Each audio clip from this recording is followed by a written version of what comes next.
the 11th ordinary meeting of the 171st session of the Queen's University of Belfast Literary and Scientific Society. Welcome back, everyone. So, we've got a great debate for you tonight, but before we do that, it's the best bit of the evening by far, said no one ever. It's the announcements. So what announcements do we have this week? I'll show you what, using a laser pointer. Christmas dinner. So at the end of the debate, if you've got money for the Christmas dinner, go up to the front, which is there. I love having a laser pointer on this, where Matthew Bryson will be collecting £24 for the Christmas dinner. If you haven't signed up yet, the link there, type that into your phone, you'll be able to have access to your sign-up form.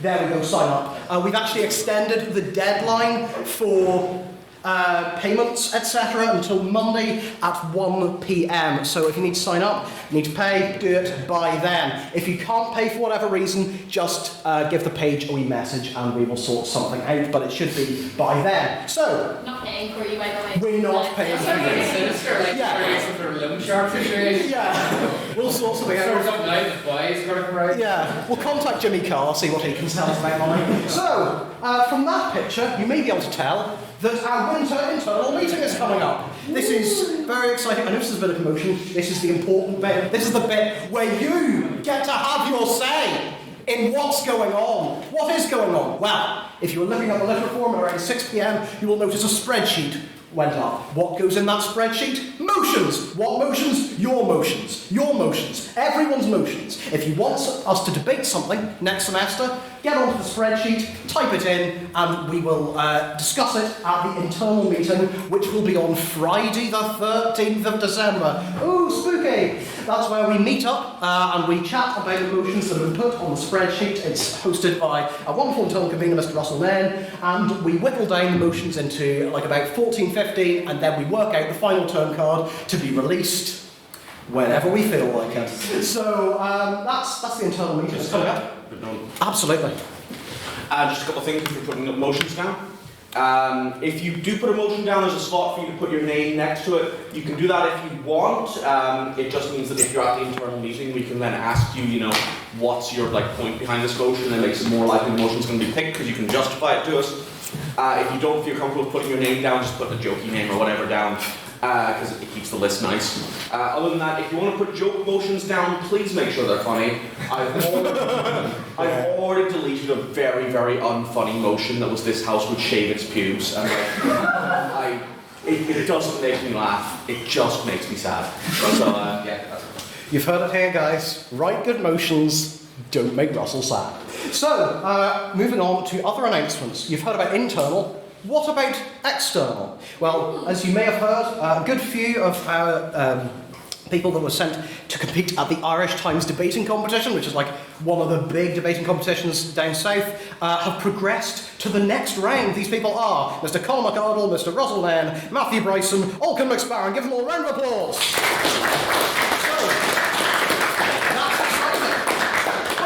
When is this next round, I hear you cry? It's this Saturday. Where is it, I hear you cry? Queen's University, Belfast. Yeah. Oh yes, party time. So they will be debating this weekend. It's about 2 p.m. Be in the PFC. We don't really need a big crowd, but if you want to just come along to support your mates, you can if you want. Yes, Colin. Please do come along. This actual genuine audience on your side makes a massive difference in the entire atmosphere in the room. Do come along, laugh at our jokes, laugh. Not obviously if you're being sort of coerced to laugh, but laugh at this. And just it's literally like when your football team's playing at home. It's a massive support to us, so we would appreciate it. I'll buy you a night. So can we make shirts and you'll come up with chants and stuff? No. Sort of cut people off during debate. You're like, oh. Yeah. You can't debate your extensions week. Those classic chants you hear at every debating competition up and down the island. And that was organised by our external convener, Miss Becca McMinn. So give her a round of applause. It's really great to have her here. So I believe that is it for announcements for this week. Does anyone have any more? Great. That's brilliant. That's admin done. Tick. So now it is time to move on with the evening and indeed with our lives. But to hear what happened last week, so to read the minutes of our 10th ordinary meeting, someone who's just back from putting a lolly stick in the bin and wrangling a sheepdog, Chloe Ferguson.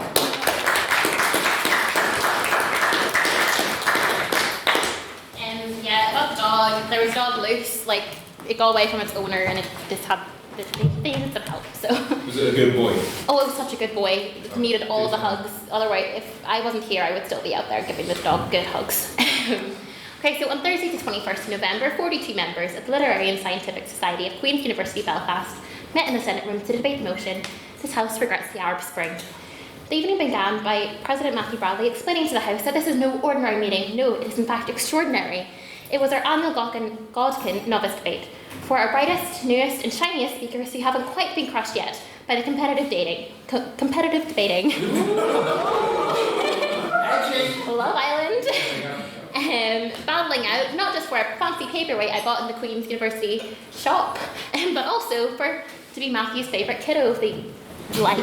Okay.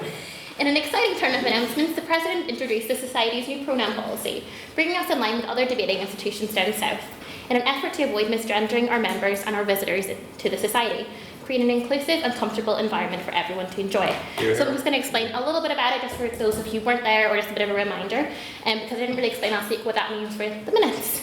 So within this, we are striving to use gender-neutral language when possible. So to give an example of this, and when this will be used, so speakers, myself, and Mr. Bradley down there, we will still give our pronouns beforehand, as debate etiquette says. But instead, if in the minutes during President's questions at PMBs, instead of being Mr. Matthew Bryson or Ms. Becca McMinn, it'll just be Matthew Bryson and Becca McMinn. So I'll just be referencing them without titles. I will probably slip up once and be like, Mr. Matthew Sullivan, because it's force of habit, but we're aiming our best. Okay, so starting off private members' business, Matthew Sullivan, HLN, asked the House following on from the election debate, is anyone just not even remotely surprised that the Conservatives blatantly lied in such an obvious and unsneaky way? This weekly jab at the Tories was in reference to the Conservative Twitter account Fact Check UK, which Jack Padden depicted as brilliant narcissism with a point to get caught. With this, you can see the disgruntlement wash over some of our members' faces. Yes, Brexit. As I've mentioned before, and I'm sure I'll mention again, we are never going to escape that hellhole. Matt Lee then spoke, highlighting that the Labour Party also had a similar agency set up, and that it was bad politics on behalf of both parties.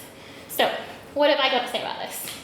The deadline for registering to vote is passed, and I hope that a lot of you are registered, because it is very important. But we can have 100 discussions about this in the Senate room, we can have them over 100 times, but the battle is not over. So trust me, I know everyone in this room will discuss them all the time. And these conversations are good, we can always learn more, but here's the thing. You started the process, for the love of God, please finish it. Please go out to the polling stations, do your postal votes. I think the ones for England aren't over yet. We need to turn out to the polling stations, whether you're voting Labour or Conservative, DUP or Sinn Féin, Alliance or SDLP, because it matters. We're all going to complain about it after anyway, so you may as well just have your say in it first and then complain, because otherwise it's just not justified. So that's my little rant over, because don't worry, I will be reminding you again next week to actually go out and vote. But yeah, it's important to me, so I thought I would say. Another piece of private members' business was given by Russell Nairn. He asked the House's opinion on the return of the 24-hour library opening times. Russell personally felt rejoiced at this, as going to the library when it would be healthy for his body wasn't really his style. No one responded to Russell, which made the library boy ever so sad. But I can guarantee that we're all in the same boat with you, buddy. It's okay. So the remaining piece of private members' business was given by Matt Lee. President's questions began from Keir Cruiser, who asked the President if the Society could bring back the term poppycock as a suitable substitution for bollocks. President Matthew made clear that while he couldn't legislate it for it, he could probably pop it on a few training documents here or there. So then Jay Radcliffe then proceeded to ask the President to recount his own experience from the Goggin debate, to which Bradley delightfully proclaimed, "It's time for a humble brag now, lads," recounting the time he was just a little fresher boy prancing around Queen's naively, when Matthew Bryson popped up to him and asked him those magic words, "Do you want to go to the Literific?" And it all started from there. And our turn of events is exactly how Bradley also got me to go to debate, literally shouting at me from across the street. So, aren't you lucky, because now you've got us. All complaints and blame can be directed towards Matthew Bryson. Other President's questions were from Russell Nairn and John MacDonald. The first and only vote of the night was taken on our Godkin novice competition. This House regrets the Arab Spring, with 13 votes for the proposition, 5 votes for the opposition, and 17 votes for the abstentions. With that, I slipped over to the judge's seat to accompany Russell Nairn and Rebecca McMinn to start the proceedings of the night. Opening the case of the proposition, Maiden Speaker Mr. Jonathan Horner began his speech by stating the context and the narrative what the Arab Spring had contained. Mr. Horner told the judges that the aspirations of positive change had gone unrealised, instead destabilising the Arab world, putting those countries in a worse position than where they began. Mr. Horner also let us know what the criteria is for giving our leaders and politicians our final bottles of bubbly. Apparently, Gaddafi didn't fit the bill.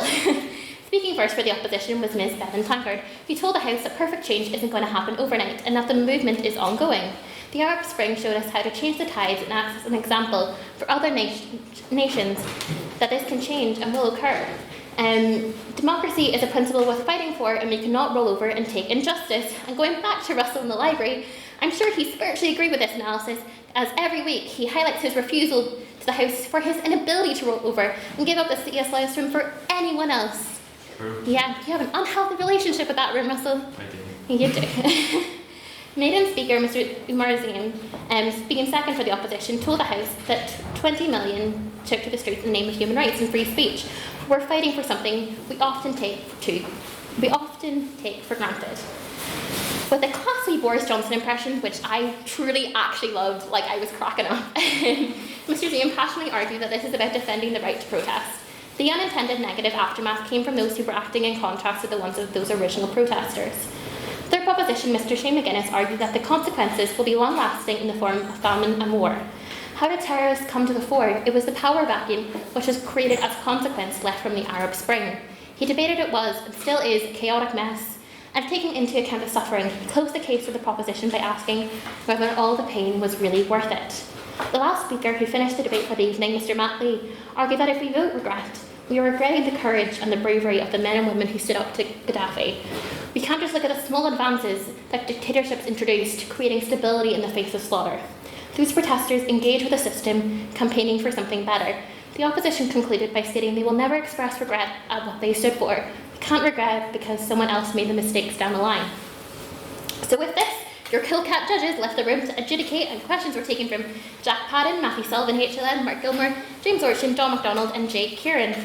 After this, the judges returned to the room in what Bryson described later to me as an X-Factor moment, and Head Judge Russell Nairn flew to the front of the room to impart the judgment day upon our talented novices, who, let's be honest, could give some of our seasoned regulars a run for their money. After speaking for an elongated period of time to drudge out the suspense, torture the room, Russell announced that in a unanimous decision, the opposition won the debate on the motion, "This House regrets the Arab Spring."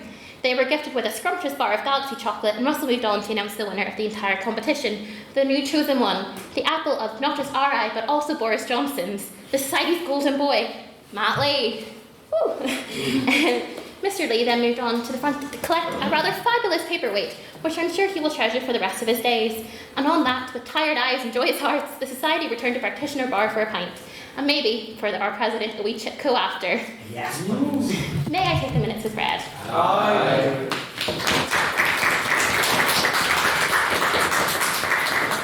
Thank you very much for those minutes. I'd just like to point out that when you retold the story of Matthew Bryson bringing me into the Society, he just turned to me and gave me this look, and I was like, that's sweet. So, it's time to move on. Yes. You see, right, I thought this PowerPoint was a bad idea, but it's actually got use now, so, you know, it's not a victory for anyone else, but it gives me a bit of hope. It gives me a bit of purpose in life. So let's move on to the agenda. First, it's private members' business. I think you all know how this works by now. Put up your hand like Russell's done and say something. Mr. Russell now, because you put up your hand very quickly. So, much like most of my pieces of private members' business, this is going to be less a point for discussion, more a wee story about my life. Because it's actually a story of the last Irish Times round that myself and Conor were in, because the subject of an audience came up. And I just like, because we didn't mention this, but we had an audience for our Irish Times round, our first round, which we won in. And it consisted of, you see, we were up against a couple of teams. We were up against UCD. We were up against King's Inn. And we were up against the Army Cadets. The Army Cadets, coincidentally, had entered one team and brought about 20 supporters. All in full Army uniform. So our debate was in this tiny room in Trinity where myself and Connor were sat surrounded by 20 army men as though we were on tribunal. And at every speech, one of the speakers from the cadets team would stand up and roar, "On that point!" like he was barking orders. Yeah, it was terrifying, and I feared for my life, and I wish them well in the future. Are there any? I mean, the only other person was there. Conor McArdle, do you want to continue this? What is bordering away from private members' business and becoming just like an episode of Jack and Nori where we tell like nice tales? But I enjoy it. I added this slightly. I agree with the first one when the attack of the cadets appeared. My girlfriend met me after the end of the debate. But she arrived about 5 minutes before finished. So she looked into this room and just seen myself and Russell surrounded by about 10 members of the Irish Defence Force. And then she texted, "What have you done?" But if anything, this story illustrates the power of an audience. So I would like to see all of you there on Saturday, 2 o'clock at the PFC. Please, we appreciate it. The one question, I'm not really meant to interview these bits, but is there like a special costume you want us to wear to this? Well, I can hardly think of a fascist. I think if you all turned up in costume. I mean, just in case you want us to all wear as like Mr. Blobby or something, I don't know. Tom McGuinness. We can solve this problem if you would just let me set up the terrific ultras. These are all cards, right? We could be there, t-shirts, scarves, a few flares, a bit of crap, if that a European football match would be great crap, but no, apparently that would be a bit too much. And that's something we standing away if you let us a flare inside the Oh, flares as in like flare gun, that? No. Have you ever watched football, Brad? No. Oh, look at me! What do you think? I didn't think so, just right. So no, they like roll flares that you hold them up, like right. Yeah. Like when They're you not allowed, but people bring them anyway. When you said flares, I thought you meant we were. Yeah, when you said flares, I thought we were meant to appear in like our best 70s gear. I was really confused. I mean, you could do both. No one's stopping you. That Here can first. There we Yeah, go. 70s disco football. There we go. That's what we're going for. Any other thoughts on this? Becca McMinn. I just checked the draw and I think the Army team are through to the next round. If Friday really do well on Saturday, you might need your Army pass again. Connor, you swore there. So I'm just going to make a wee note of that. No, another £9 bottle of cava. Well, no, the thing is, it's not a £9 bottle of cava because it wasn't a Jeep, and so I feel the only way I can continue this is to upgrade it. Sure, that's right of Jeep. And I've thought about this for a while, and do you know what the problem with Jeeps? Jeeps, they guzzle fuel. They're too big. They're not particularly modern. They don't really fit my style. So what I'm requesting is a black. Tesla Model S with Ashwood interior, full self-driving capabilities and 9-inch carbon wheels. It comes to, I believe, £81,090 with a deposit of £4,000 beforehand. Bradley, you can barely drive your car. How are you going to drive that? Into a wall? I don't know. So that was very specific. Are there any other thoughts on the issue of Irish Times things being surrounded by army men while debating, or... All I can say is that me and Rebecca, we were so happy that we were not the ones against them. We were all sitting in the foyer being like, please don't be us, please don't be us, please don't be us. And thank God it was them. They're still alive. So, are there any other separate bits of private members' business? Ryan Hoey. So this week on social media, I was called a scab for going to the library during the lecturer strikes. And I was just wondering if anyone else is joining in with the solidarity by refusing to use Queen's services, and also to pose a question: if are we all scabs for being here and using Queen's services during the lecturer strikes? I hadn't thought of that, but I'm sure you guys have. Matthew Sullivan. No, that's not how being a scab works. Whoever told you were a scab is just like factually incorrect. The scabs are the lecturers who are part of the union and like didn't strike, or lecturers who think unions are dumb and didn't strike. You're no scab for continuing to use Queen's services. In fact, you should because you're paying for them. Conor McArdle. Yeah, I totally agree. was what someone said as well, like, that there is a disparity between this isn't a student strike, but it's a lecturer strike. The students have a role to play if they want to, but if they choose not to, that's perfectly within their right. And I know perfectly many left-wing students who support the cause of the lecturers, but will still continue to use green services. And I think whoever calls you a scab is an alcoholic.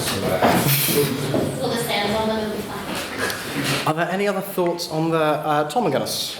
I think the helpful compromise here is to continue to use the library to steal a bunch of printer paper. I think that's, that's a good balance to the end of that. Stationery theft. Wonderful. Are there any other thoughts? Russell Nairn. It's clear that people haven't stopped using the library because I was in the C.S. Lewis room the other day. And other people joined in. I hate it when other people use rooms I'm using. It makes me feel wanted. So we've moved on to this, but has anyone got any opinions on the C.S. Lewis room and what happens when you're sitting in there and it gets invaded? Let's move. Oh! Whoa! No. Great. Are there any other separate bits of private members' business? I'll go to. I have to choose. I'm going to go for. Okay, so now that we've seen our great Lord Mayor, Mr. John Finucane, was caught short in Belfast City Centre 3 months ago, might I add, taking a piss after a night out, and the cops lifted him and did him for indecency, and the Belfast Telegraph was like, it's journalism, John Finucane. Listen, far from me to support the shitters, but what I think is that this is quite a damaging move towards creating a standard for our politicians, and it's going to get even worse when we're older, and like a post we put up from like 10 years ago that we thought would make us cool, but only got 3 likes and was quite offensive, will then be brought up to like ruin someone's career. And it does lead to the stage where we are creating an incredibly boring class of politicians if we hold them to such a high standard. Like, I think this whole Finucane story was completely blown out of the water and very, very conveniently timed. Any thoughts on that at all? Ryan Hoey first, and then we'll go to Simon. When I first saw the story, I was just getting a bit worried because I thought, what if in like 30 years' time when I'm running for Prime Minister, and it comes out a video of me or some like CCTV TV footage of me like having a piss and because let's be honest, You don't just need the cameras, well, I might not notice one, but let's be honest, most males in this room will have done that at some point in their lives, and if they deny it, then not being honest. I'm just going to say, I'm not fining people for using the word piss during this segment because it is necessary for the discourse, to take place. Tom McGuinness. I don't think Mr. Hoey really needs to worry because he's a member of the Conservative Party and as far as I'm satisfied, you can burn money in front of homeless people, wreck restaurants, use a variety of racial and so on, Prime Minister, because if you're not on the left, you don't really get brought up on that kind of thing. I mean, you're not. I have a feeling I should be moderating this. I'm just going to go to Russell there to diffuse this. Yes, you made a good choice. So, I made a conscious decision over the past 3 years, and that is to make it physically impossible for me to go into politics. And the way that I've done that is by attending debates every week and knowing that that microphone there is recording everything I say. If you go back into the Literatic Archives, you can find some pretty weird stuff. Nothing like outright racist or offensive, but some weird things. Such as, I believe one time I called the Good Friday Agreement the epitome of evil in Western civilization. And won that debate for reference. And all manner of things like that. And the best bit is, it'll be taken absolutely out of context if I ever become a public figure, and I'll find that quite funny. Just want to point out, if you ever want your opinion of me to be lower than it is, go back to the Christmas debate of 2017 for the last speech I've given in this society, and quite possibly the most mentally scarring. So we're going to Matt Lee. Talking about the epitome of evil in Western society, can we get rid of urinals? Because I'm sure many men will agree with me, they are just not well tainted, and they're just disgusting. I'm a working man with Forrest, but yeah, get rid of urinals. I don't like this. And it's even... I'm sorry, is he from some kind of Europe-based version of Purge? No, I'm going to cut that short, mostly because, and it's a very... Okay, fine, we'll let you two speak about... We'll let Colin speak... Yeah, we'll let you speak about your animals, and... then we'll move on with our lives. It's libertarian. It's just, You're right.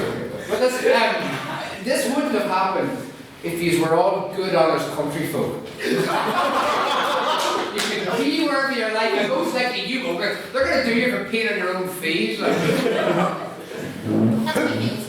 Who else wants to talk about this? we'll finish with I don't think you. we become so socially accepting with like our pronouns, then we just have a conversation with men talking about their piss. Like. Yeah, Russell, and then we'll end this. They're not going to do you for peeing in your own field. Sounds like the quote from a newspaper article with the headline, "Man arrested for peeing in field." I've made so many notes during this that I need a second cue card, which I'm not sure has happened before. And the reason why I didn't like I'm going to call it the discussion that we had there, is because before we started, I was saying to a couple of people that I'm not actually in a particularly good position to be chairing tonight because I've got a headache, I'm hungry, and I really need the toilet. And so far, 2 of those things have been tested beyond belief. So let's move on. Do we have any final? Have a good time. I'm driving up there, some private members' business. Sorry for taking you. You see, I'm not allowed to leave. This is the sacrifice. Oh my God, thank you so much. Tom McGuinness, you look so happy. So recently there was a coup in Bolivia. The democratically elected government of Evo Morales was overthrown. Now, a fun thing you might not know about Bolivia is it has some of the largest lithium deposits in the world. Lithium being a key ingredient in rechargeable batteries of the type you use in electric cars. Another interesting recent piece of news is that Elon Musk revealed his new Cybertruck, a quite startlingly terrible vehicle with bulletproof windows that could be broken by a large metal ball and a chassis that is supposedly resistant to sledgehammer blows, which it should be pointed out, but it wasn't pointed out by anyone working for Mr. Musk. That isn't actually something you want from a car. You want a car to crumble to bits so you aren't turned into bolognese the second it hits something. But I'd just like to point out to everyone that democracy died so that Elon Musk could make his indestructible death car. So yeah, just think about that, and as your post by private members business, get sad. Does anyone feel sad? Yes, Colin Connolly, go away. Is anyone else terrified that Elon Musk is probably planning world domination? Just asking. I'm not terrified. I'm worried someone else has had the same idea as me. We'll go to Jack Patton. I'm going to go to that question first. Of course he is. He's supposed to let me help to bond them. To your point, I'm always sad. That's my secret, probably. That's like peak university. Someone going, "I'm always sad," and then a room laughing. That's like peak university. I've broken many therapists. Tom's point, I actually researched later this for one of my classes in politics. Calling him democratically elected could be fluffy depending on what source you use and whether or not he messed about the Constitution. But the simple fact is that when it comes to people who are calling this out as a coup, you have to look at who's doing it. It is all the left-wing governments and some of the dictators who are all calling it a coup, and all the right-wing ones with strong American influence are not calling it a coup. The question is then, do we believe that facts mean anything? Do we believe this is a coup? Do we believe that that the army literally marching in, kicking out all the people in his party, and then making him retreat to Mexico is not a coup if you're right-wing or not? Are there any final thoughts on that? Very excited. We'll go to Gemma Cannon. Oh, many thoughts. I actually lived in Bolivia for the last 3 years, so many thoughts. So I think right now there's a lot of stuff to contend with going on in Bolivia. You've got a situation in which Evo Morales comes to power in 2006, following widespread repression of indigenous people in 2003. Prior to this, Indigenous women couldn't enter shops, couldn't enter public places, specifically because of the way they dressed, the language they spoke, and the colour of their skin. So, when Abel comes to power, it's a victory for representation. However, some of the decisions that he took during his years in power were not a victory for representation. For example, Tipnis in 2011, talking about building a road through a massive national park, mining, extractivism in Bolivia. So you get to these elections in 2019, a month ago, and Evo Morales, under the Constitution, did not have the right to run for president of Bolivia. And that's the simple fact of this. And a lot of this situation could have been avoided had a different candidate been selected by mass.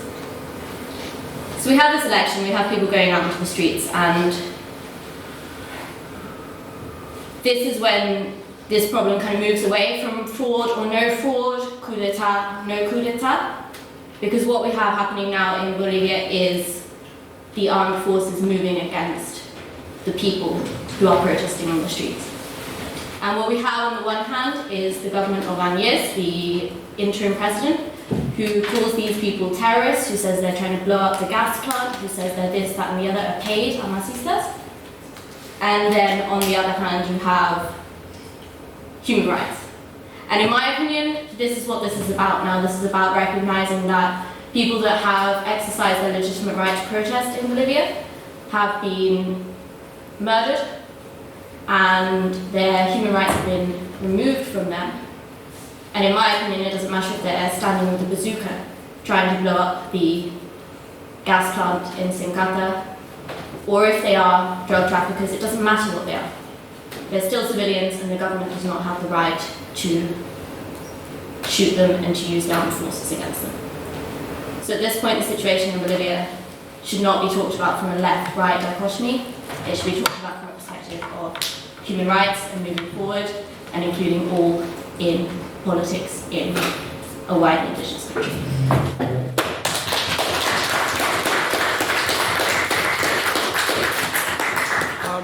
I think that's as good a way to end private member business as any. That was wow. So we're going to finish private member business there. We're going to move on to an incredibly brief round of President's questions. Probably only going to take a couple. So we'll go to Brian Hoey first.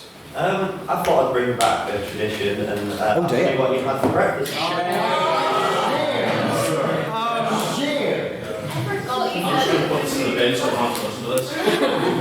I haven't eaten. So point of order. Well, yeah. Point of order that the question. I mean, that was the most dramatic thing I've seen all week. Even my chair agrees. Yeah. So, are there any other questions? Sorry, the answer's so boring, but it always is. Tom McGuinness. Are we having the internal meeting in the winter because it's too cold to be having an external meeting? You've been thinking of that since it was on the board. No, we're having it in winter so that we can analyse it, so that we can release the new term card nice and early, i.e. whenever we want to. Matt Lee. What's your choice of toothpaste? Sensodyne? Info on you, brother. You need to get out of here. I don't know. Yeah. Russell, now these are the strangest President's questions I've ever received. So the motion. It's not going to change. The motion we have tonight is today's government has failed the planet.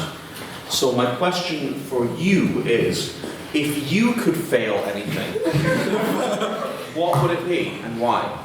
You'd be great. Yeah. Oh, I don't know. I think about failure a lot, but it's never aspirational.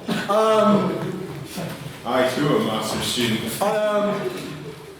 I would like to fail my masters. Haha! Spun it round. So say I was trying to fail the masters, and then I failed in doing that, and then I got like the highest mark, and I was like, "You did it." I was like, "Yeah." I would have said like astronaut entrance exam, so at least then I could say I trained to be an astronaut. My aspirations aren't that big. I just read books and have a nap. That's it. Are there any other final questions? John McDonald. Boris Johnson this week said he was made of Greggs. So what part of Boris Johnson did you eat first?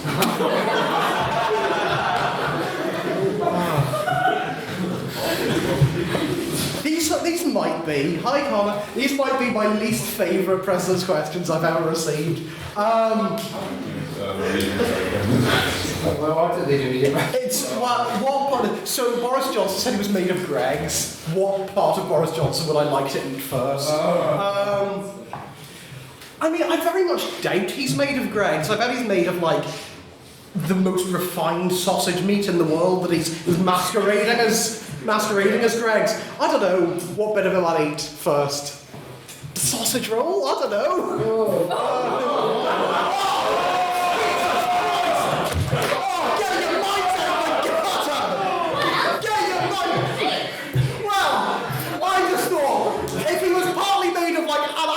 Sausage roll, like some kind of Bertie Bassett Greggs monster. I'd have that. What else would I say? Every item on the Greggs menu would be an innuendo. I'd like to eat a steak bake. That's even more. No, I'm going to keep going through the menu because this is your fault. I will impeach you. I don't know how, but I'll find a way. Oh no, I thought of something. I thought of something that I actually won't say. I'll say it after if you speak to me in the pub. I'm going to write it down. There's a solid gammon joke to be made there, you just missed it. Greggs doesn't do gammon, it describes all his products as pork. I've been to Greggs far too much. I haven't been there today though. I'm just going to... Reminder to everybody, this is recorded. So, A, have fun that going back to your employers, but also go listen to our recordings. Yeah. Read of the good times, caramel custard donut. So let's move on with the evening. That's President's questions done. So now it's time to move on. Okay. I think we all need a breather after that. But just let that mental image sink in. So we're going to move. Sure is doing that. So let's move to our look at bed. Leave his sausage roll alone. Doesn't he look delicious? So today we move on to the vote of Kraken, but unlike a lot of things in Greggs, actually warm. So we'll move on to a vote of prior opinion on the motion. This House believes today's government has failed the planet. All those in favour of the motion as your vote coming into the room this evening, please raise your hands and say aye. Aye.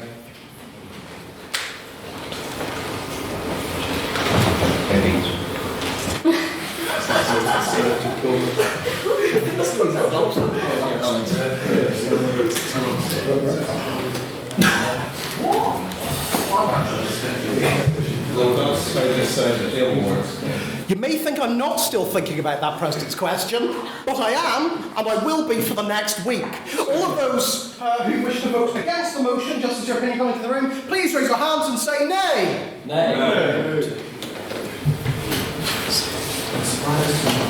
You're allowed to vote for yourself. I know.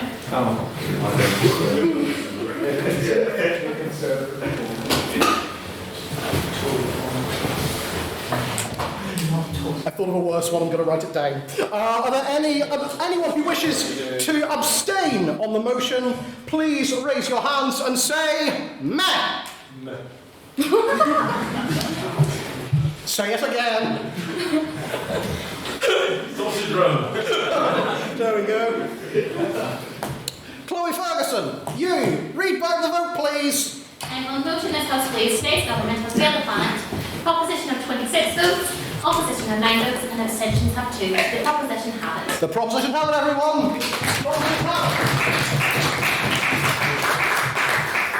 They have it for now, but will they have it forever? Who knows? We don't yet. We'll know at the end. So please welcome to speak first for the proposition. It is Mr. Matthew Sullivan.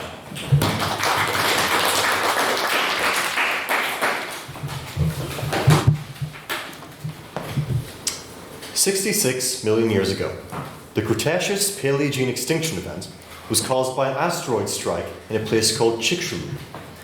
This event, and its after effects, would go on to kill about 70% of all species on the planet.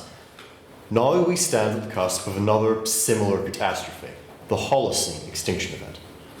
Over the course of the next 7 minutes, I'll be discussing why the world governments of the past few decades are the primary culprits of this event. Tom will cover why the current governments right now are culpable, and Connor will be concluding our points. First though, let's get some definitions. What do we mean when we say today's government? We obviously don't mean like the Conservative government of Boris Johnson in the UK from like 2018 to 19. That's ridiculous. We mean the governments of all developed countries since the 1970s, so the past 50 years.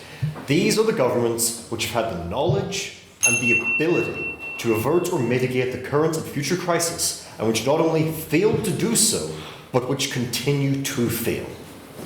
When we say failed the planet, we're obviously talking about the climate crisis, the rise in global temperatures which will, over the course of the next 100 years or so, in a best case scenario, kill about a quarter of all species and cause billions of humans to be killed by flooding, drought, famine, and heat waves. On that point? No, sir. No, thank you, rather. This crisis will, in a scenario where we don't take severe action within the next decade, result in an unstoppable feedback loop of global heating and will ultimately turn this planet into something very much like Venus, wiping out all macroscopic life. Now, I don't think there's any credible argument to be made against the existence of the current climate crisis or against the fact that it was caused by humans. Climate change is an existential threat to humanity and to all life. But why are we blaming governments for this? Well, in a state-controlled economy like China, where the government is directly to blame for pollution, greenhouse emissions, we think it's very, very clear that those governments are to blame. They're making the conscious trade-off to harm the climate so they can gain the benefits of a strong industrial economy. But what about capitalist countries? India, the USA, all of Europe, basically. All of these regions are major polluters. And all of them more or less allow the economy to run on its own. So why aren't we placing the blame wholly on the corporations who are actually producing these emissions through their actions? Because corporations, by their very nature, exist to maximize short and medium-term profit to shareholders at the expense of all else. In fact, in many countries, including the USA, they legally require the board members of corporations to do so. They must maximize short-term profit to shareholders, or they are breaking the law. This means that corporations, if not forced towards a different path by regulation and legislation, will always take the path of maximal short-term profit, even if this results in the loss of long-term profit, or if this results in extreme harm to the planet. Now, if the governments of the developed world had done their jobs and regulated these industries, we wouldn't be in this situation now. Governments world over have had the knowledge of the greenhouse effect and the effects of climate change for decades. They have the knowledge these effects are caused by the emissions of these corporations. They've had the ability for all this time to create and enforce regulation which would force these corporations to limit their emissions. And yet, they didn't. They had the ability to mandate the construction of nuclear or hydroelectric power stations rather than coal and oil power stations, and they didn't. They had the power to subsidise public transportation, disincentivise personal vehicle ownership, and yet they didn't. No matter what their reasons were, be it a fear of short-term harm to their economies, or because they were being bribed by corporate lobbyists, or because they feared losing power, they didn't act. They didn't do their job. They failed, and they continue to fail. The climate crisis could have been averted if they had acted then, in the 70s, with the knowledge they had. It could have been mitigated if they acted 20 years ago, if they kept to the Millennium Agreements. The climate crisis could still be prevented from accelerating into a scenario where humanity becomes extinct, but they didn't. They didn't act 50 years ago, they didn't act 20 years ago, and even now these effects are manifesting in real and serious ways for people across the world. Politicians in almost all countries are meandering and hesitating to implement the necessary changes. They're afraid that their corporate lobbyists will stop funding their election campaigns. They're afraid that their economy might be very slightly weaker than their neighbours in the short term. Yeah, please. Considering the current leader of the opposition has proposed cutting carbon emissions to net zero by 2030, and Bernie Sanders, current frontman in the presidential race in America, is talking about a Green New Deal, but not... Yeah, sure, I'll take that point. Yeah, and those governments aren't in power. The governments of today have failed. The governments before have failed. The governments from the 50s until now have failed. And just because some peoples, just because some candidates are saying, yeah, we'll totally help, just because they've made that promise, first of all, doesn't mean they'll actually do it. And they're also not elected yet. No one, in power in the vast majority of these countries is actually doing enough to avert the current crisis or to mitigate it. But maybe there'll be some great change or some political upheaval, and we'll see a drastic shift in policy across every single major nation.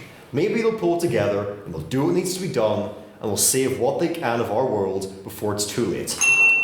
But up until now, they have failed to do so. And that is why it is the governments which have failed the planet. I urge you to vote for the proposition tonight. Thank you.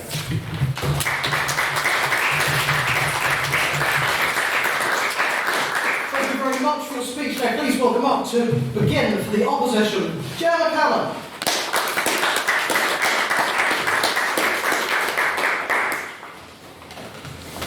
Ladies and gentlemen, I think that we can all agree on the proposition's definition of the motion. We can agree that the planet has been failed, and we can agree that the definition of government should go to the major nations.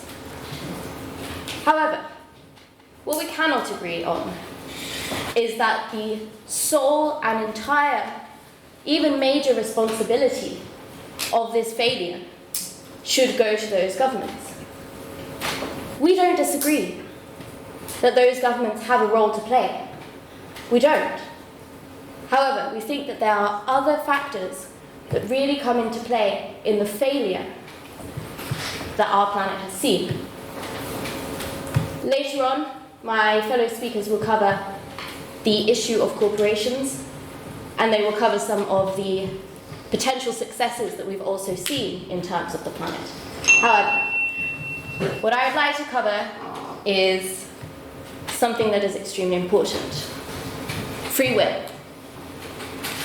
We, as individuals, and though the proposition may not like it, have free will. Of course, we as individuals cannot make the decision to build or to not build a power station. We cannot make the decision to change from an entire system. But what we can do is make decisions that affect what our governments do and what corporations do. No, thank you. Okay, so I'm going to cover a few points here. First of all, supply and demand. The most important thing in a capitalist economy. Supply and demand. If we don't ask for products, then we won't get those products. If we don't show willingness to buy plastic bottles of Coca-Cola, plastic glasses, if we don't show that willingness, then no one's going to make them. We have been talked into a convenience economy. We have been told it is more convenient to go to our local Tesco's to get a sandwich in a plastic wrapper, to drive there in our car, to park our car, to get out, to buy the sandwich, take the sandwich, wait for 5 minutes trying to get out of the roundabout. I've been there. Than to make that sandwich in our house and take it to our job. We have been convinced that our life needs to be convenient. No, thank you. And that convenience involves destroying the planet. We make that choice because it's not more convenient. We make that choice. We as individuals decide, I will do this. We make the decision to buy fast fashion. We make the decision to shop in certain stores. We make those decisions. We support those companies. My point. Yeah, go on. So, Oh gosh. that chair doesn't like me. So, in a situation where you have a country where the government hasn't illegalized murder, has that government failed? Because after all, people just have the free will to not murder people. They do. People have the free will to not murder people, yes. I think that this is an entirely different situation because nobody's standing on our television screens telling us how much easier it would be to murder people. No one's standing there telling us, this would be great for you. No, but people are standing there telling us that we should do these things to destroy our planet, and we are swallowing it, ladies and gentlemen. We are taking it, and we are making that decision. Furthermore, I believe that most people in this room believe in the right to protest, in the right to make our voices heard. We believe, however naively, that we can stand up, we can make our voices heard, and we can make governments make change. And I think this has been shown in the recent Extinction Rebellion protests. This has been shown in Bolivia in 2011, when indigenous people marched to La Paz to protest the building of a road through a national park. We have the ability to make our voices heard on these issues. No, thank you. Why do we decide not to do so? Because that's what we do. We decide not to make our voices heard. We decide to sit down and shut up and take it. On that point. No, thank you. If we stand up, if we tell governments, make these changes, do it. Yes, they can decide not to listen to us. They can. But if enough people talk about one thing, if enough people say this, then why would that change not be made? On that point. We have that choice. No, thank you. Furthermore, and my final point, many people believe that those small things that we can do make no difference. Recycling. Why should I do that? What difference does it make if I put this cardboard box into the recycling bin when oil companies are drilling and drilling and drilling? What difference does that make? What difference does it make if I don't buy this sandwich wrapped in plastic from Tesco's? It makes a difference. If we do not buy one item of fast fashion this year, this will save £6 of carbon emissions. £6. Potentially, that's not much in the greater scheme of things. But if all of us don't buy that, if all of Belfast don't buy that, if all of Northern Ireland don't buy that, if we all just sit down and think for a second about our own consumption, about the choices that we can make to make a difference. Ladies and gentlemen, we need to stop passing responsibility. We need to stop passing the buck. Yes, corporations have a role to play. Yes, governments have a role to play. That role is massive. But we as individuals cannot sit down and just take this. We need to stand up, accept what we can do, and make a change. Thank you.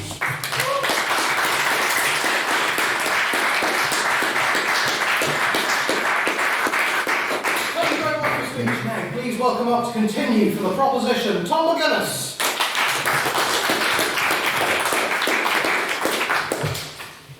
Just a quick point of rebuttal to start off with. I think people do absolutely have an individual responsibility. However, it should be pointed out that 70% of the world's emissions come from less than 200 companies. The onus is far greater upon those corporations and the governments who have the power to regulate them and refuse to. Furthermore, just because there are other factors that might lead to the climate crisis does not mean that the government has failed any less. They're not exclusively responsible, but they have still, in their own responsibilities, failed.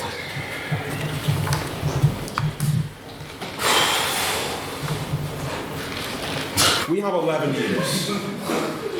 We have 11 years.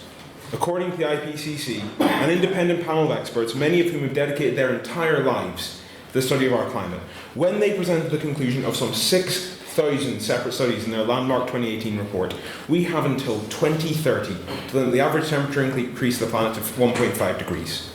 If we fail to do so within those 11 years, then we will no longer be able to control the problem. Climate change will become a vicious cycle. The hideous impact of the temperature increase will create further warming, which will have further, even more severe ramifications. Our planet's beautiful biodiversity will crumble, the oceans will rise, freak storms will become the norm, pushing our infrastructure to the breaking point.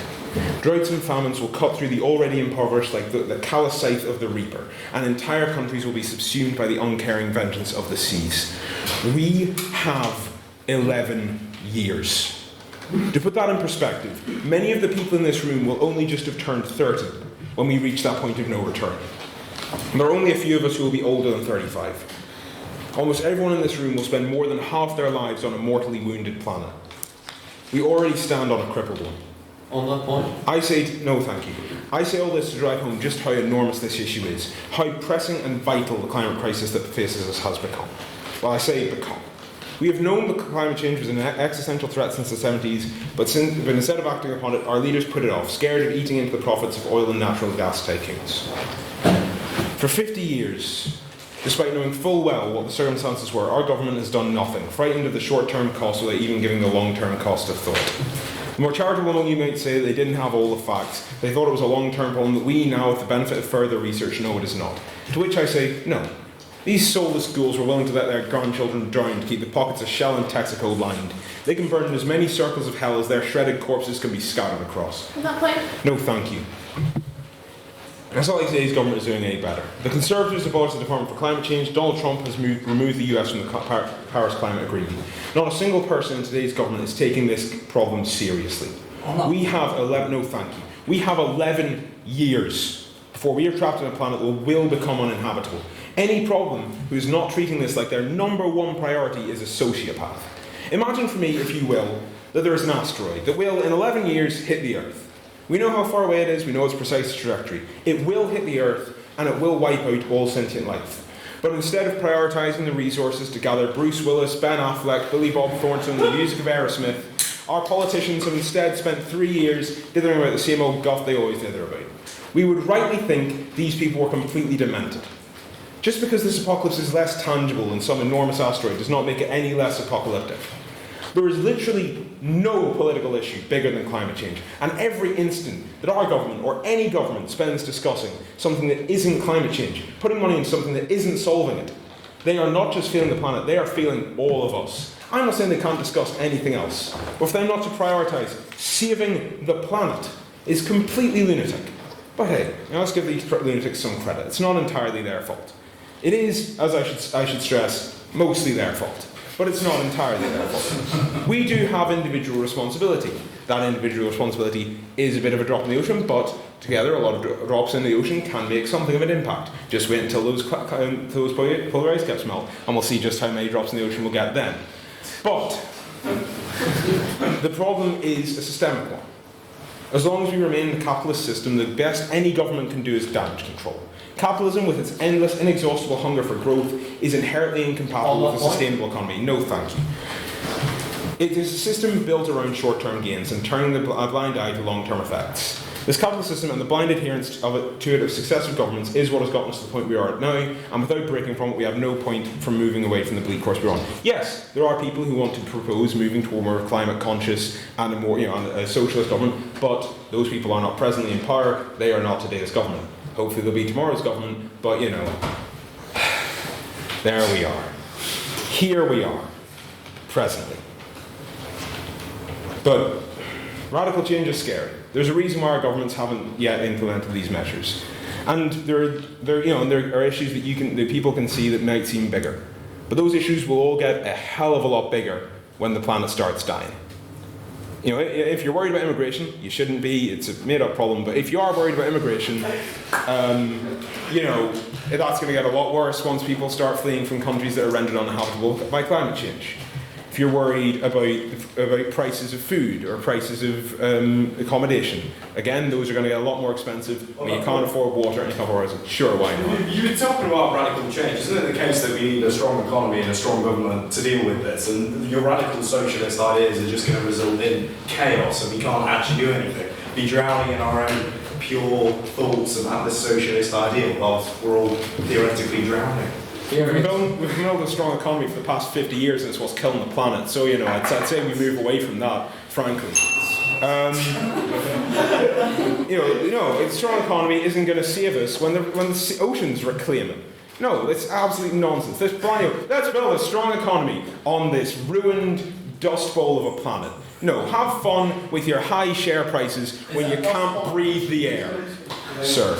And that's the exact kind of let's build a strong economy. That's the exact kind of deluded mentality that has pursued these governments to strangle our planet to death. They have failed us. They have failed every one of you.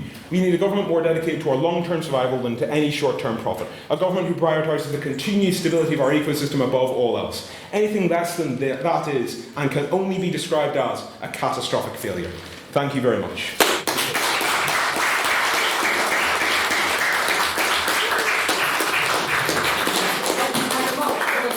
I'd just like to clarify for those of you in the room who are a bit confused, the film starring Ben Affleck, Billy Bob Thornton, Bruce Willis is a film with the music of Aerosmith. With the music of Aerosmith is a film called Armageddon. I don't recommend you watch it. No. There's a bit where Steve Buscemi starts shooting at people with a minigun mindlessly on the moon, and then someone claims he has space dementia, which isn't a thing.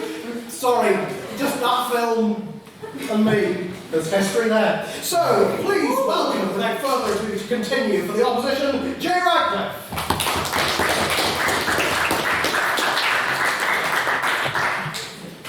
What's up, colleagues? So, I'd like to start with one of the... It's a good one, wasn't it? As I start with a little bit of rebuttal, mostly to express my annoyance at Tom for stealing my point about 200 companies contributing 70% of the CO2 emissions. Yeah, that's my side of things. But I'd like to rebut your point there about how governments should try to regulate the corporations. And yes, obviously they should try to regulate them, but why would they bother? When the corporations are funneling money into them like they're force-feeding geese for foie gras.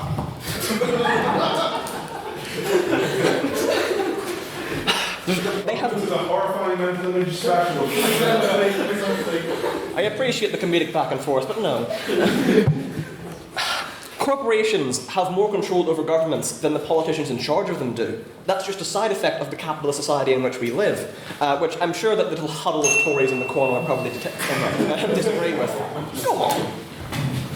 No, if someone texts a bribe, it's the person that texts the bribe who is at fault. Like, if I say, here's £10, kill that man, and you kill him, you're still the bad guy here. And you're still at fault for paying me to assassinate someone. But I didn't actually say No back and forth, please. I know it's entertaining, but... In any case, I would like to go to an example I researched heavily for this that I expected you all to bring up but didn't. And that is the completely indefensible Brazil fires that are currently happening in the Amazon. There's an interesting point behind this. Of course, President Bolsonaro is a detestable human being who deserves a shot out of a cannon.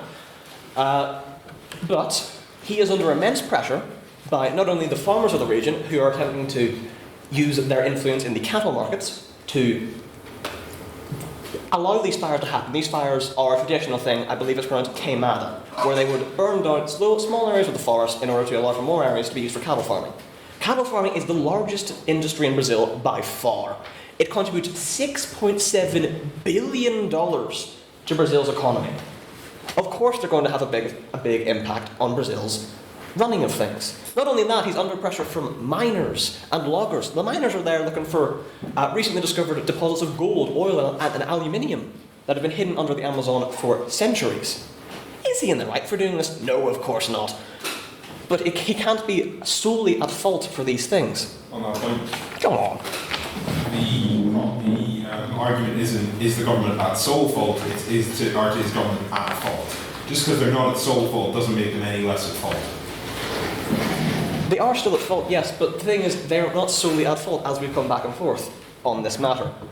Were it not for the influence of those miners and such like, I doubt that Bolsonaro would have just burned down the forest for no real reason.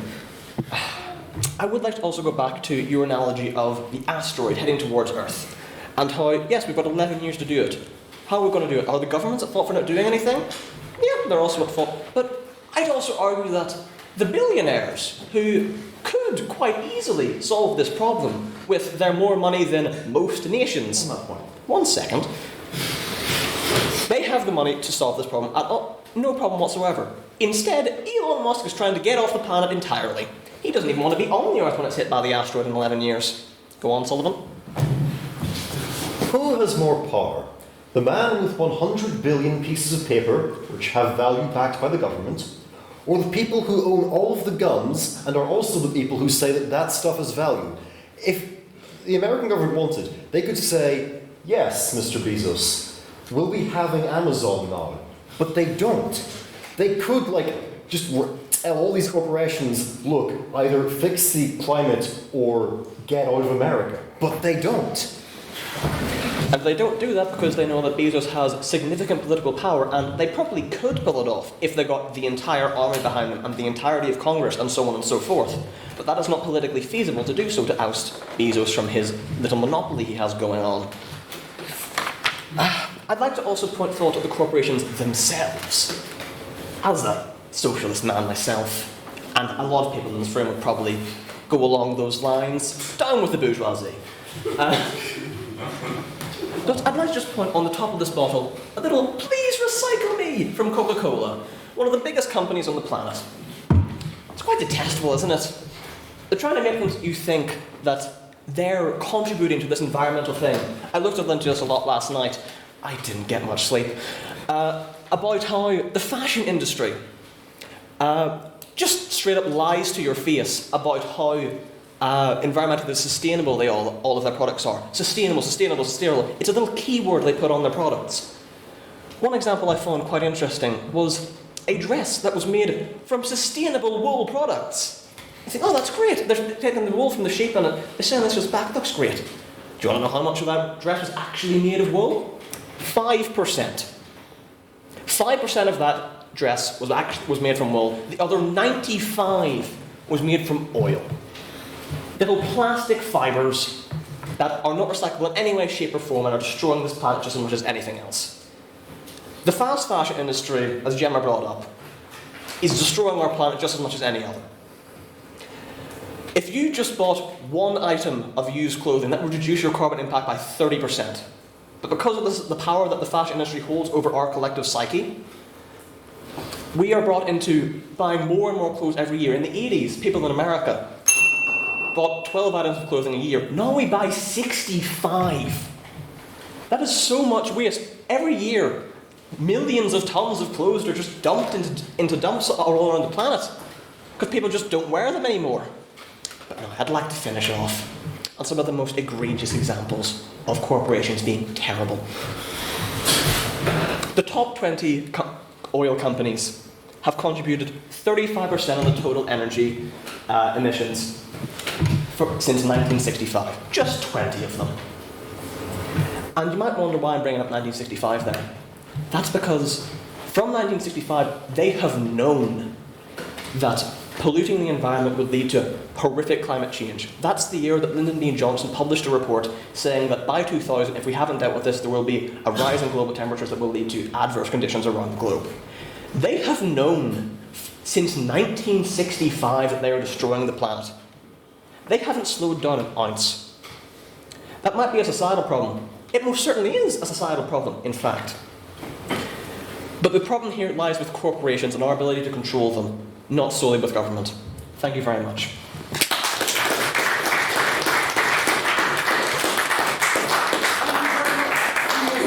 Now, please welcome to conclude for the proposition, Carl McCartney.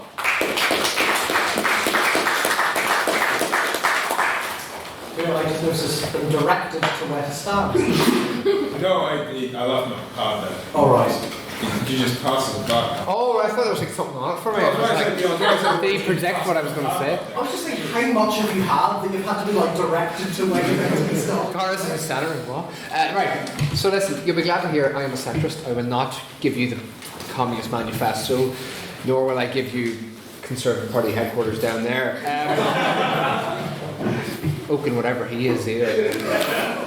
Anyway, so this motion tonight convicted me slightly when I was asked to speak the proposition, or when I decided to speak the proposition. It was one of those things when I looked at it and thought, as someone who has spent the majority of his adult life defending a party that is in government, to then say that the government has failed on a motion. And I thought of various ways to say that every other government in Europe has failed the environment apart from the Irish government. But even with my delightful rhetoric, I don't think you guys would even buy that. So I think I will admit that every government, as Sullivan framed it, has indeed failed the planet. And I think the vote of prior opinion clearly illustrated that. We all know they have. We all accept that. And we were sort of delving deeper into the reason why. And why has the government failed the planet? Because we've let them. We've elected them. And this sort of goes on to the first speaker's point about free will. And she spoke eloquently about free will and free will's impact on the climate crisis. But it is that free will that thus democratically elects governments. So today's government has failed the planet is correct and it is true. And it is very, very clear that that is a result of us. Of a population, of a society. And listen, I know we're all university students in this room, so there's going to be like sort of a skew to us all being liberal and quite sort of supportive of climate action. That's true. But if you go into the wider, broader society, year in, year out, they have elected governments that have not seen environmental issues as a major issue. And you know, when I look back and I try to defend, you know, Fine Gael's position in government and their lack of environmental action, and I think why did they not move on it when it was so clear? And the simple fact of the matter is it wasn't a vote winner. And you can track most countries in the Western world, the Green Party never gets off the ground.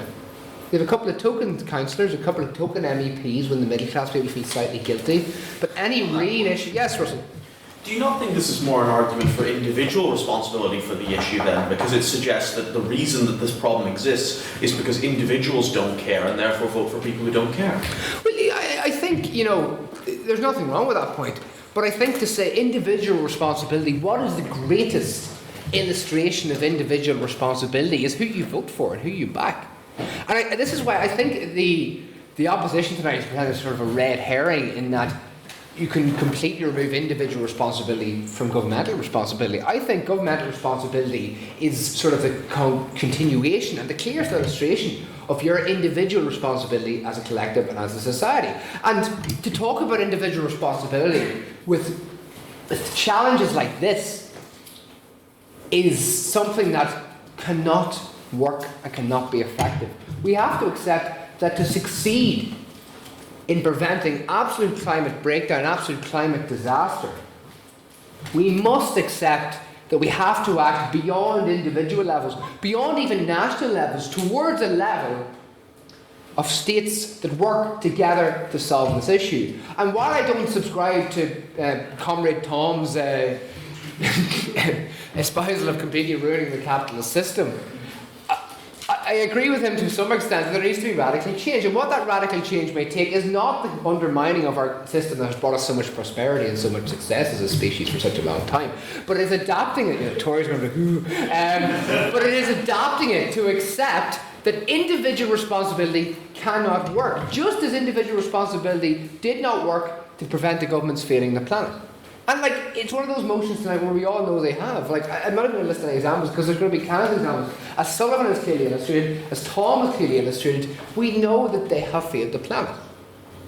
But we must accept that the failure of yesterday's government and today's government will not be the failure of tomorrow's government. On that point. Yes, sir. So you're telling me that you believe governments have failed the planet, and your solution is to get loads of governments to collectively fail the planet? Well, I would say that is the only pragmatic solution, bar communist revolution, which you might desire, but that is the only pragmatic solution. Look at the Paris Climate Agreement. which has been the only real move of states to work together to solve climate change. Look at the European Union. The European Union as a transnational organisation has one of the most successful records of climate action on this planet. It is an example of states working together and working towards a common goal that, that individual states and individual members of society cannot reach on their own. Point. Yes, Russ. The European Union's rampant neoliberalism is perhaps one of the biggest problems with global economies, and one of the reasons that this climate crisis is going to be so bad due to its emphasis on consistent, unsustainable growth. Okay, I'll take that little attack on the EU, and I won't take it personally, Russell, but I will. I will retort with the European Union has its flaws, of course it does, like any capitalist society. But if you compare the environmental record of the European Union with the environmental record of communist China, I think we'll slightly see that the neoliberal element, while not perfect, works very clearly well. But we're getting away from the issue here, guys. We understand that today's government has failed the planet, be they red, be they whatever you want to call them, and politically aligned. Today's government has clearly failed the planet. But do not let the failures of today's government be the failures of tomorrow's government, because that's where we come into play. And Tom spoke of it very eloquently about how in 10 years' time we'll be 30 years of age, we'll be facing the real issues of this climate catastrophe. And don't let something stupid you said on a mic 20 years ago ruin your political career. Go out there and be that change, be that effect. And do not fail the planet, and accept that we are the ones with individual responsibility that can and will affect governmental decisions in the future and affect that governments do not fail the planet. Thank you.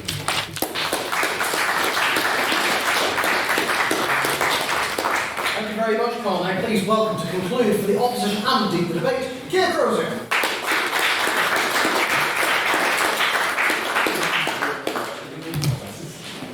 Ladies and gentlemen, you've been told tonight by the proposition that essentially, because of the failures of governments, and it is governments who they primarily blame, that we're all going to be dead before the end of the century. Some of us will be dead before then anyway, I'm a little older than you guys, but we're told through famines, through droughts, through heat waves, through drowning, through rising sea levels, that's going to be it. Humankind's going to be gone. I'm not saying for a second that climate change isn't a massive issue. It's the biggest issue facing our planet today. But quite simply, even the IPCC's worst predictions say that 170 million people will be relocated by rising sea levels. The idea that people will simply wait to be drowned, it's not going to happen. They'll move. And that's not even considering the money that can be put into to build shore defences, to build dikes, and to prevent this humanitarian crisis. Secondly, they suggest that capitalism is somehow to blame. Well, that would make a lot of sense if China, if the USSR, if Vietnam had all had zero carbon emissions. But they didn't. And actually, it's capitalist societies which are cutting their carbon emissions. No thank you. Our capitalist growth is allowing us to pour money in, as I'll illustrate, to benefit the society of the future. And finally, they say that our governments have done nothing. They sat idly by somehow as if they didn't care, or as if that they were forced not to care by corporations. I want to tell you right now, this is not the case, and there's no better example of it than here in Great Britain and Northern Ireland. In 1804, William Blake wrote of England's green and pleasant land. I like to think that William Blake would be happy if he was to see the great action taken by our government to keep our land pleasant and to make it that little bit more green. Go for it, Alkin. Right, okay, William Blake was writing about this over 200 years ago, whenever people hadn't even heard the words climate change. But actually, if you look at governmental records in third and first world countries, whenever disasters happen, they do not actually help their citizens. Hurricane Katrina and the Haiti earthquake, I would use as the two most obvious examples. Well, actually, I get onto that point in terms of William Blake writing 200 years ago, because I'll tell you, you'll know when I get to it. When it comes to ensuring I'll point to you. When it comes to ensuring a greener, brighter future for generations to come, we are a shining beacon of excellence, showing the way what can be done with determination and ingenuity. We were the birthplace of the Industrial Revolution, of the dark satanic mills. Okay. Are you saying that the United Kingdom is a good thing for the planet because we were the birthplace of the Industrial Revolution, which is like the reason this is happening. No, I'm not. I'll point to you when I get onto that one. You know I will because I did it to Alkin. We were the birthplace of the Industrial Revolution, of the dark satanic mills, which caused Blake so much consternation. Once upon a time, we burned more coal than any other nation in the world. We were the home of the world's first coal-fired power station, but no longer. It's perhaps fitting that the nation that led the way into the age of coal shall also lead the world out of it. Today, Britain leads the way in clean power. What has taken place in our country in the last decade has been nothing short of remarkable. As recently as 2012, 40% of our electricity was generated by burning coal. Today that figure is just 5%. Only 5 coal power stations remain in Britain. By this summer it'll be 3. By 2025 there'll be none at all. We are also home to over a third of the world's offshore wind capacity, more than any other country. By 2030, offshore wind will provide 30% of all our electricity needs. I like to think of these... No, thank you. These turbines are like the engines of some great futuristic green aircraft propelling us into a brighter, cleaner, greener future. Sorry guys, I'm running out of time here. So, the efforts of this stunning transformation, this green revolution, are clear for all to see. In a study conducted by Imperial College London of 25 industrial nations, including all of the G7 plus the BRIC countries, no one cut carbon emissions more than Great Britain in terms of power generated through electricity. We cut our carbon emissions by more than half in the space of just 10 years. Of course, the environmental debate covers more than just the generation of electricity, but it's a hugely important issue. While it's not just climate change, which is we're talking about here tonight, obviously, there's also the issue of plastic waste. And here we're also in the green vanguard. The introduction of the carrier bag levy in 2015 saw UK consumption of plastic bags fall by 90%. I'm sure many of us in the past year or so have bought a McDonald's milkshake, only discovered drinking it's what used to be such a simple task. It was not as difficult as trying to eat an apple through a tennis racket. No, thank you. These are the small changes that we can make, because obviously we can make these small changes in our lives, and the government's legislating for that, because they've legislated to ban plastic straws, plastic coffee stirrers, plastic cotton buds. They've also legislated to ban microbeads in clean... Sorry, Alkin, I'm running out of time here. Microbeads, which dumped into the aquatic environments and poison our fish, poison our marine life, but no longer, because we're getting rid of them. This is absolutely vital work that our government is doing to protect our planet for future generations. In 2008, Barack Obama was elected on the slogan, "Yes, we can," a phrase which I think he appropriated from Bob the Builder, but nonetheless, our government set out an optimistic, ambitious vision for a greener future because, yes, we can do it. Earlier this year, Britain became the first and one of only 4 countries to legally binding targets for zero carbon emissions by 2050, the date recommended by the Independent Committee on Climate Change. Global warming is a global problem, and of course we can't solve it alone. But Mahatma Gandhi said, "You must be the change you want to see in the world." We are that change in Britain. We can stand proudly. We're cutting emissions, we're cutting plastics, and we're only getting started. We should take pride in our country's, this government's achievements. Tonight I urge you to vote with myself and my colleagues in the opposition. Thank you.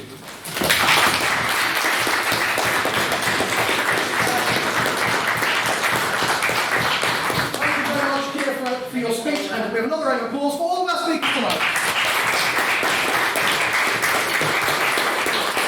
So time is ticking on, so without further ado, let's open a round of questions. So anyone who's got questions for the proposition, please raise your hand. Remember to keep your questions brief and responses as brief as you can, because we want to get a lot in. Russell Mayer. So, in your statement regarding today's government being responsible for, or being to blame for the issues that we face, to what extent do you believe that this problem is a result of the structure of our representative democracies, or is it an issue with the specific actions of the government? Do you think the government is structured incorrectly to deal with this, or do you think that it just hasn't decided to deal with it? That's a proposition. I think it's a combination of both. I think it's governments have failed to decide to deal with it simply because, as I said, it's not a road winner. They have not been pressurised enough by the voting public to do so. In terms of structural element of the government, there probably is an element there in that direct democracy can work and does work in certain areas. Whether we work in the green field is a debate for another day, but I feel that the most clear element of the government's failure is their failure to act, because they know that the general public would not really see any reason to do so because it's not a vote winner, and that's really the sad fact of it. Opposition to respond. Well, you talk about it not being a vote winner, but I think the fact that, as Alton's already mentioned, Her Majesty's opposition have pledged to be carbon neutral by 2030. It's already enshrined in law under the Conservative government to be carbon neutral by 2050. We've seen pledges, for example, invest £1 billion in fast charging points for electric cars, plant a massive forest in the north of England. We're also reopening railways that were closed in the 1960s and working on public transport. I think it's showing that actually people do care about the environment, and that's why you're seeing these major parties going for a much greener policy agenda than they would have done in the past. Just typical, there's been a bit of confusion in the past few weeks when people have questioned about who should answer. I recommend if you budge up, then you can discuss between yourselves, which one wants to ask the question. That's just a wee debating pro tip there. God can win a 2016, dab. Questions for the opposition. Go for Russell Wayne. I'll do two. Oh yeah, you have. Sit down. We're told. I assumed there was no other question. The Labour Party haven't actually promised to to have zero carbon emissions by 2030. They promised to try their best. They actually originally promised to do that in the stopped.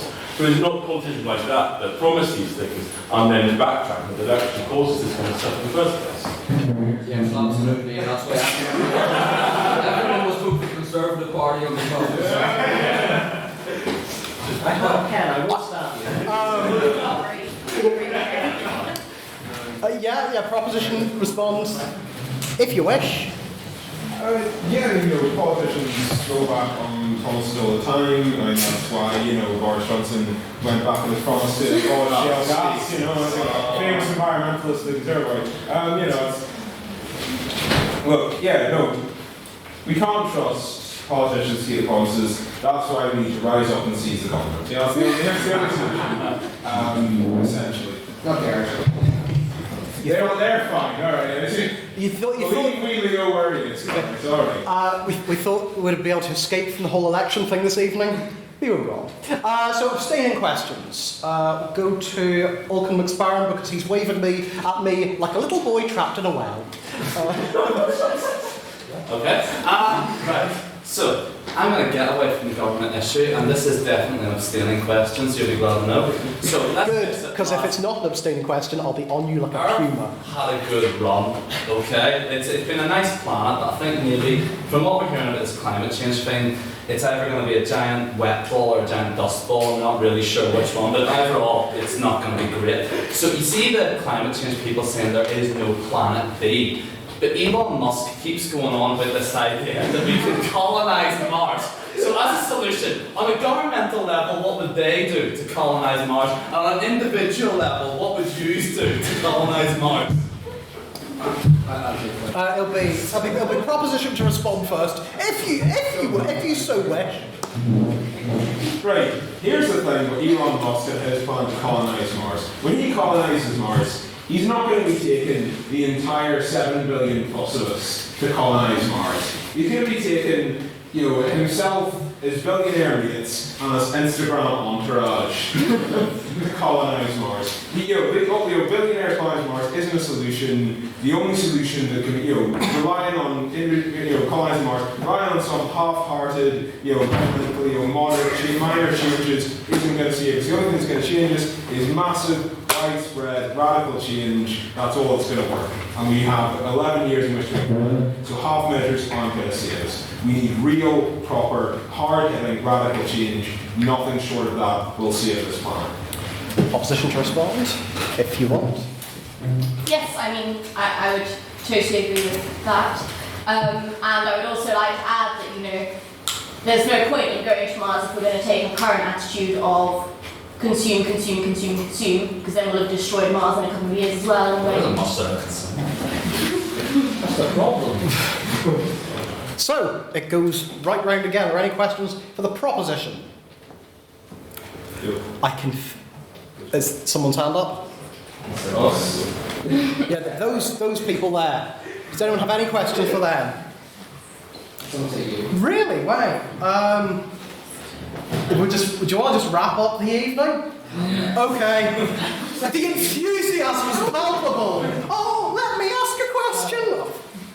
Be ashamed of yourselves. So, that's the debate done. That's it. A lot quicker than I think anyone expected. It was very much one of our mini-series. So if you want to, also just add before I get around to it, if anyone wants to hear the full list of Greg's items I could say about Boris Johnson, come up and speak to me at the X. I have written them down. So without further ado, move on to pardon? Nothing. So without further ado, we're going to move on to our vote on speakerability. This is about what side you think spoke best. So, if you think the proposition, which is these people spoke best this evening, please raise your hand very high and say aye. Aye.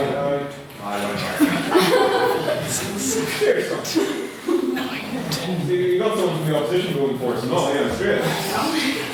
19? I'm going for 18. I'm not sure Tara counts. Actually, go for 19. Did you hear what happened? I mean, I agree with your motion anyway, so. Okay. It's not. It's the speaker No, ability. I don't think we should count someone who just walked in for the sake of the integrity of the vote. So please don't do that. So, votes for the opposition, please raise your hands and say nay. Nay. Don't worry, Carrie, it's all about your 20th round. And finally, all of those who think both sides vote equally well, equally terribly, or don't really mind at all, please raise your hands and say meh. Alliance from the Windsor Club.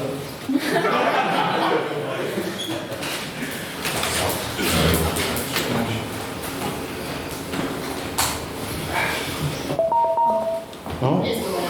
I don't know. Technology, huh? Chloe, could you please read back the vote and distract from what is about to happen?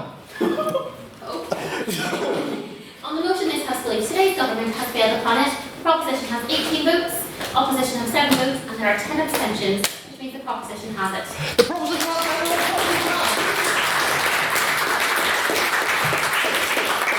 Congratulations to the proposition and congratulations to all the speakers who spoke tonight. So, in previous weeks, I have said what to do when leaving the Senate room, what to do at the end of the debate and what's meant to happen. And it hasn't really sunk in. There have been people like floating on the floor, there have been people like causing fights and stuff. Don't want to get into it. So I thought, following a recent tweet from Michael Gove, the best way to get anything to the public is, yes, that's right, it's through rap. So I have written a short rap. Get back in, or I will terminate your membership. I've written a short informational rap. So, wow, that was loud. So here we go. Oh, that's as quiet. That's as quiet as, I don't know, someone that's not breathing? I don't know. So, It's like one of worrying things tonight. So, this is the end of the debate. Oh, heck, I've missed my things. When I bang the gavel, leave if you're able, as council puts back all the chairs and the tables. Speakers, you've intrigued, questioned and laughed. Could you please get to the front for a photograph? If you want a good December, then you're on to a winner. If you sign up via the link to the Christmas dinner, so sign up quick. Get your pounds in, honey, to Bryson at the front. Here comes the money!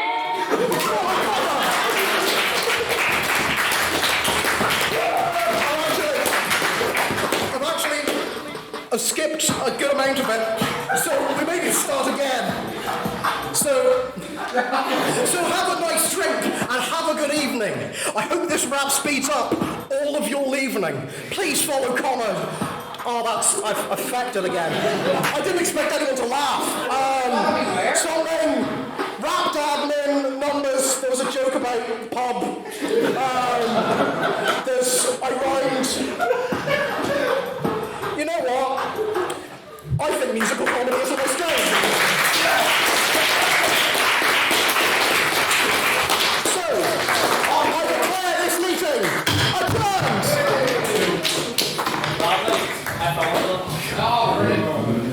Delete it immediately!